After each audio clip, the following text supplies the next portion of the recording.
গাছে গাছে যখন আমের মুকুল, বাগানীদের চোখে সম্ভাবনার স্বপ্ন, ঠিক তখনই আমের তীর্থভূমি চাঁপাইনবাবগঞ্জে রাতের আঁধারে কেটে দেয়া হল অসংখ্য গাছ। পুলিশ জানায়, শিবগঞ্জ উপজেলার ঘোড়াপাখিয়া ইউনিয়নের ৪ নম্বর বাঁধ এলাকায় ৯ বিঘা জমি লিজ নিয়ে আমের বাগান করেন কৃষক সেলিম রেজা।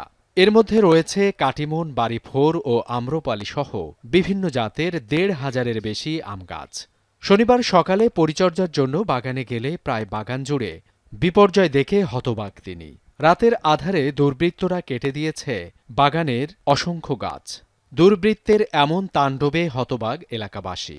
গাছ মানুষ করা যে কষ্ট, মানে একটা ছেলে মানুষ করার যে কষ্ট কিন্তু অনেক বেশি। মানুষের উপর রাগ থাকতে পারে, কিন্তু গাছের উপর তো রাগ থাকার কথা না। 2 দিন আগে গরু চোর হয়ে যায় তাদের, মানে ভাতিজা না ভাই, চাস্তো ভাইয়ের। আবার গত রাত্রে তার এই যে ক্ষতি। চাচা এসছে ভুইনি রাইতে, আইসা দেখছে যে আমার সব গাছ কেটে পড়া আছে। আমার ছেলেটা কি মনে করেন যে করলে নিশ্চয় করে দিল আমার ছেলেটাকে। ঘটনাস্থল পরিদর্শন করে দুর্বৃত্তদের আইনের আওতায় আনার কথা জানিয়েছে পুলিশ ও স্থানীয় জনপ্রতিনিধি। গাছগুলা কাইটা একবার শেষ করে দিয়েছে। এটার জানে একটা সুস্থ বিচার চাই। গাছ কেটেছে, এটা বিরাট অন্য একটা। তো পুলিশের সহযোগিতা নিয়ে আসামিগণকে বাইর করতে হবে, আমরা সহযোগিতা করব।